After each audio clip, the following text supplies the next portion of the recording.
Müşterilerimiz hoş gördü sizləri. Binə mərkəzdə belə gözəl 2 mərtəbəli evimiz çıxıb. Evimiz 2 sot yarımda yerləşir. Evin qapısının ağzına kimi görürsünüz, tam asfaltdır.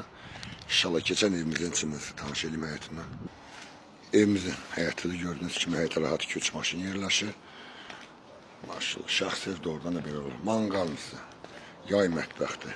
Gördüğünüz kimi tam tanış elim sizi. Yay mətbəxdir burada.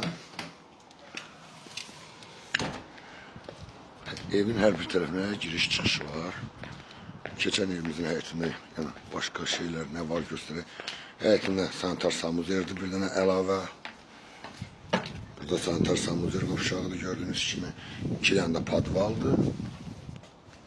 Geçen inşallah evimizin içerisine, evimiz kürsüldür gördüğünüz gibi. Dediğim gibi tam yaşayışlı evdi. İnşallah evimizin təqdimatını eləyək. Girəndə belə gözəl koridor sistemlidir, maşallah olsun. Burada yerleşir bizim yatak otağımızda. 2. mərtəbənin çıxışı. Evet, əlavə sanitar samuzyər qovşağı. Bizim qonaq otağımızdır, maşallah olsun, böyük qonaq otağıdır. Bizim mətbəx hissəmizdir, mətbəx belə təbii işi qalacaq evdə. Geçen inşallah bizim 2. mərtəbə gördüğünüz kimi çox gözəl dizaynla pilləkənləri kermogranitdən tikilib. 2. mərtəbənin çıxışıdır. Burada yerleşir bir yatak otağımızda. Mansard tipli evdir demək olar ki. Burada yerleşir 3. yatak otağımızdır.